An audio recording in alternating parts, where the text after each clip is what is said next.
ಕರಾವಳಿ ಭಾಗದಲ್ಲಿ ಧಾರಾಕಾರವಾಗಿ ಮಳೆ ಸುರಿತಾ ಇದೆ. ಇದರ ಪರಿಣಾಮವಾಗಿ ಈಗ ಅನೇಕ ಕಡೆಗಳಲ್ಲಿ ಅನೇಕ ರೀತಿಯಾದಂಥ ಸಮಸ್ಯೆಗಳನ್ನು ಉಂಟು ಮಾಡ್ತಾ ಇದೆ. ಕಾರಣ ಗೋಡೆ ಕುಸಿತವಾಗ್ತಾ ಇದೆ, ಗುಡ್ಡ ಕುಸಿತವಾಗ್ತಾ ಇದೆ, ಅಲ್ಲಲ್ಲಿ ನೀರು ಜಲಾವೃತವಾಗ್ತಾ ಇದೆ. ಆ ಕಡೆ ಹೋಗೋಕ್ಕೂ ಆಗ್ತಾ ಇಲ್ಲ, ಈ ಕಡೆಗೆ ಬರೋಕ್ಕೂ ಆಗ್ತಾ ಇಲ್ಲ. ಜೀವನ ಒಂದು ರೀತಿಯಾಗಿ ಅಸ್ತವ್ಯಸ್ತವಾಗಿ ಹೋಗ್ಬಿಟ್ಟಿದೆ. ಹೆಂಗಪ್ಪ ಬದುಕೋದು?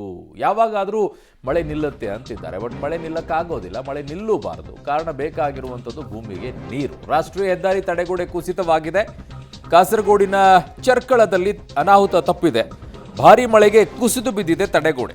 ಅಪಾಯದ ಸ್ಥಿತಿಯಲ್ಲಿಗೆ ಹಲವು ಮನೆಗಳಿರೋದು.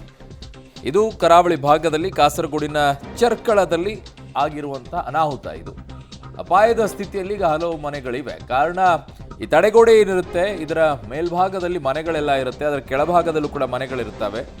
ಸೊ ಹೆಚ್ಚಿನ ರೀತಿಯಾದಂಥ ಸಮಸ್ಯೆಗಳು ಉಂಟಾಗುವಂಥ ಸಾಧ್ಯತೆ ಇದೆ. ಕಾರಣ ತಡೆಗೋಡೆ ಕುಸಿದ್ರೆ ಮಣ್ಣು ಕೂಡ ಸಡಿಲವಾಗಿರುತ್ತೆ. ಆ ಮಣ್ಣು ನೀರಿನ ರಭಸದಿಂದಾಗಿ ಕೊಚ್ಕೊಂಡು ಹೋಗುತ್ತೆ. ಕೆಳಭಾಗಗಳಲ್ಲಿರುವಂಥ ಮನೆಗಳ ಮೇಲೆ ಧುಪ್ ಅಂತ ಬೀಳುವಂಥ ಸಾಧ್ಯತೆಗಳಿರುತ್ತೆ. ಹಾಗಾಗಿ ಕೆಳಗಡೆಗಿರುವಂಥ ಜನರನ್ನ ಮನೆಗಳಿಂದ ಬೇರೆ ಕಡೆಗೆ ಸ್ಥಳಾಂತರ ಮಾಡಬೇಕಾದಂಥ ಅಗತ್ಯತೆ ಈಗ ನಿರ್ಮಾಣವಾಗುತ್ತೆ. ಈ ದೃಶ್ಯಗಳನ್ನು ನೋಡ್ತಾ ಇದ್ದೀರಾ.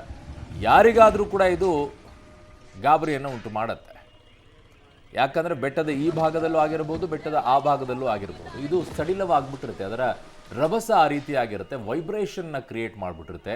ಈ ಮಳೆಯ ಸಂದರ್ಭದಲ್ಲಿ ಆ ವೈಬ್ರೇಷನ್ ಮತ್ತೊಂದಿಷ್ಟು ಬಿರುಕುಗಳನ್ನು ಉಂಟು ಮಾಡಿರುತ್ತೆ. ಒಂಚೂರು ಮಳೆ ಬಿಡುವನ್ನು ಕೊಟ್ಟು ಮಣ್ಣು ಸಡಿಲವಾದರೆ ಮತ್ತೆ ಮಳೆ ಬಂದಾಗ ಅದು ಈ ರೀತಿಯಾಗಿ ಬೀಳುವಂತಹ ಸಾಧ್ಯತೆಗಳು ತುಂಬ ಹೆಚ್ಚಾಗಿ ಕಾಣಿಸಿಕೊಳ್ಳುತ್ತೆ. ಈಗ ಸುತ್ತಮುತ್ತಲಿರುವಂಥ ಪ್ರದೇಶಗಳಲ್ಲಿ ಸ್ವಲ್ಪ ಎಚ್ಚರಿಕೆಯಿಂದ ಇರಬೇಕು. ಆಮೇಲೆ ಬೆಟ್ಟದ ಕೆಳಭಾಗಗಳಲ್ಲಿ ಯಾರಾದರೂ ಮನೆಗಳನ್ನು ಮಾಡ್ಕೊಂಡಿದ್ರೆ ಅವರು ಕೂಡ ಎಚ್ಚರಿಕೆಯಿಂದ ಇರಬೇಕಾಗತ್ತೆ. ಇದು ಕಾಸರಗೋಡಿನ ಚರ್ಕಳದ ಬಳಿ ಆಗಿರುವಂಥ ರಾಷ್ಟ್ರೀಯ ಹೆದ್ದಾರಿ ಬಳಿ ತಡೆಗೋಡೆ ಕುಸಿತವಾಗಿದೆ. ಏನು ಮಾಡ್ತಾರೆ ಅಂತಂದರೆ, ರಸ್ತೆ ನಿರ್ಮಾಣ ಮಾಡೋಕ್ಕೋಸ್ಕರ ಈ ಬೆಟ್ಟಗಳನ್ನು ಅರ್ಧ ಕಟ್ ಮಾಡಿಬಿಟ್ಟಿರ್ತಾರೆ. ಒಳ್ಳೆ ಕೇಕ್ ಕಟ್ ಮಾಡಿದ್ರೆ ಸ್ಲೈಸಾಗಿ ಕಟ್ ಮಾಡಿಬಿಟ್ಟು ಅದಕ್ಕೊಂದು ಗೋಡೆ ನಿರ್ಮಾಣ ಮಾಡಿಬಿಡ್ತಾರೆ. ಕನಿಷ್ಠ ಕಾಮನ್ ಸೆನ್ಸ್ ಬೇಡವಾ? ಆ ಮಣ್ಣಿನ ರಭಸಕ್ಕೆ ಆ ತಡೆಗೋಡೆ ಎಲ್ರಿ ತಡ್ಕೊಳ್ಳುತ್ತೆ. ಅದರ ಫೋರ್ಸಿಗೆ ಎಲ್ಲಿ ತಡ್ಕೊಳ್ಳೋಕ್ಕಾಗತ್ತೆ? ಅದನ್ನು ಸ್ಲೋಪ್ ಮಾಡಬೇಕು ಅನ್ನೋದು ಇಲ್ವೇ ಇಲ್ಲ. ಸ್ಲೈಸಾಗಿ ಕಟ್ ಮಾಡಿ ಇಟ್ಬಿಡ್ತಾರೆ. ಸ್ಲೋಪ್ ಮಾಡಿ ಇಡಬೇಕು ಅದನ್ನು.